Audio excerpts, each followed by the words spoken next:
नमस्कार दोस्तों, स्वागत है आपका मेरे YouTube चैनल पर।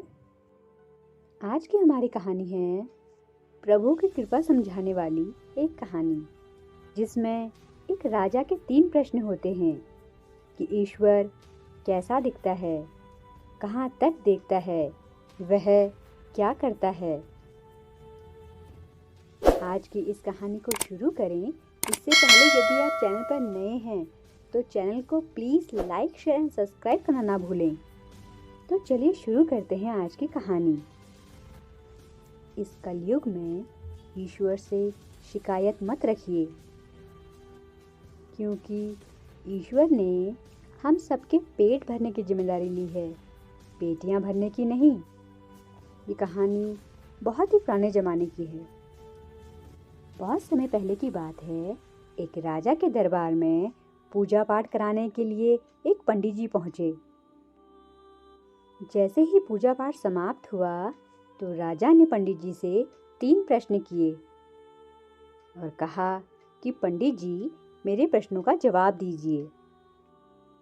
राजा का पहला प्रश्न था कि ईश्वर कैसा दिखता है।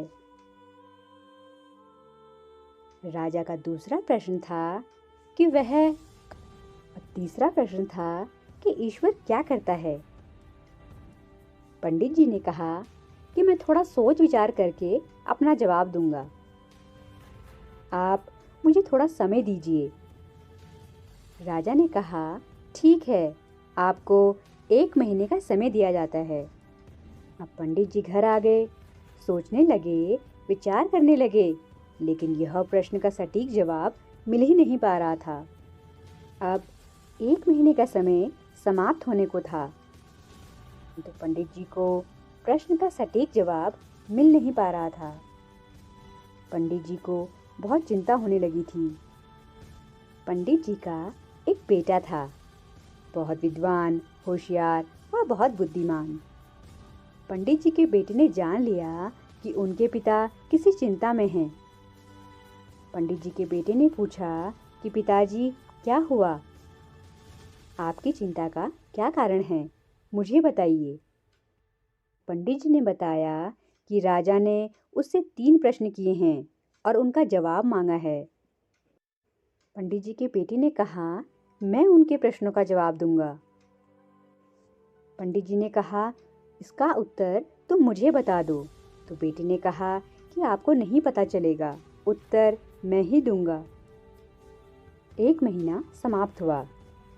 पंडित जी और उनका बेटा दरबार में पहुंचे। दरबार में राजा ने कहा कि पंडित जी, जवाब दीजिए। पंडित जी ने कहा कि मैं जवाब नहीं दूंगा, मैं अपने बेटे को साथ लेके आया हूँ जो बहुत बुद्धिमान है, वही आपके सभी प्रश्नों का सही जवाब देगा।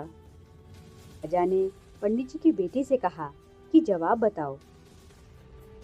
राजा ने कहा, पहले प्रश्न का उत्तर दो, ईश्वर कैसा दिखता है। पंडित जी के बेटे ने कहा, महाराज, आप तो गजब करते हैं। आप इतने बड़े महाराज हैं, आपके यहाँ अतिथि आए हैं, आप उनका आदर सत्कार नहीं कर रहे हैं, आप पानी भी नहीं पूछ रहे हैं, आपने हमें पानी भी नहीं पिलाया, कुछ आपने जलपान की व्यवस्था भी नहीं की और सीधा प्रश्न पूछ लिया। राजा को बहुत शर्म आई। उन्होंने तुरंत दूध का गिलास मंगवाया। दूध का गिलास आया तो पंडित जी के बेटे ने उसमें उंगली डालकर उसे देखना शुरू किया और दूध को बाहर निकाल करके देखना शुरू किया।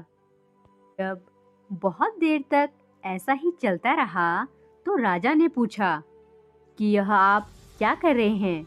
तो पंडित जी के बेटे ने कहा कि मैं इसमें मक्खन ढूंढ रहा हूँ। राजा ने आश्चर्य से उसे देखा और कहा कि दूध में मक्खन आपको कैसे दिखाई देगा? दूध से पहले दही बनाया जाता है, दही को मथा जाता है, फिर मक्खन मिलता है। पंडित जी के बेटे ने कहा कि बिल्कुल ठीक जवाब है आपका। पंडित जी के बेटे ने कहा कि ठीक यही बात है, ईश्वर ऐसे नहीं दिखाई देगा, वह हर आत्मा के अंदर विद्यमान है। हर आत्मा में, हर जीव में जो आत्मा है वो परमात्मा रहता है। लेकिन पहले आपको नियमों का पालन करना होगा, ध्यान करना होगा, अभ्यास करना होगा, उन्हें प्रसन्न करना होगा, फिर आपको दिखाई देंगे।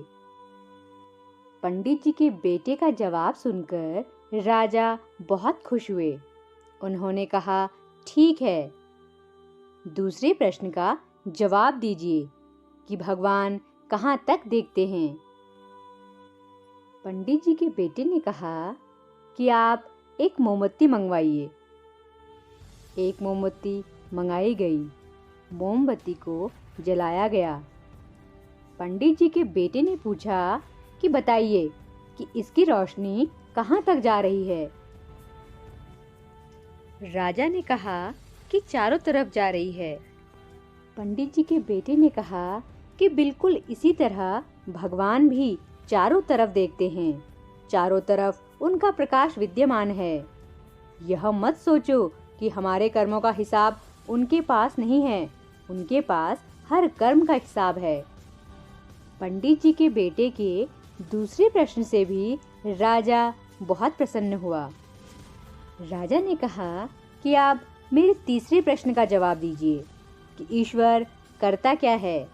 इस प्रश्न पर पंडित जी के बेटे ने कहा कि आप ये प्रश्न गुरु बन के पूछ रहे हैं या शिष्य बन के पूछ रहे हैं। राजा ने कहा कि मैं ये प्रश्न शिष्य बनकर पूछ रहा हूँ। इस बात पर पंडित जी के बेटे ने राजा को ताना मारा कि महाराज आप गजब करते हैं। शिष्य कहते हैं और शिष्य सिंहासन पर बैठा है और गुरु नीचे खड़ा हुआ है। राजा को शर्म आई। वह तुरंत नीचे उतर कर आया और पंडित जी के बेटे से कहा कि महात्मा जी आप ऊपर जाकर बैठिए। पंडित जी का बेटा सिंहासन पर बैठ गया। अब राजा ने प्रश्न किया कि बताइए ईश्वर करता क्या है। इस पर पंडित जी के बेटे ने कहा बतलाने के लिए रह क्या गया है। पंडित जी के बेटे ने कहा आपने अभी देखा नहीं, राजा को रंक बना देता है और मुझ जैसे रंक को राजा बना देता है। मैं आपके सिंहासन पर आकर बैठ गया, ये उसी का चमत्कार है। इस छोटी सी कहानी का सार यह है कि परमात्मा हर जगह विद्यमान है। उनके पास हर कर्म का हिसाब है। ईश्वर पर भरोसा रखिए। राजा को रंग और रंग को राजा बना सकता है।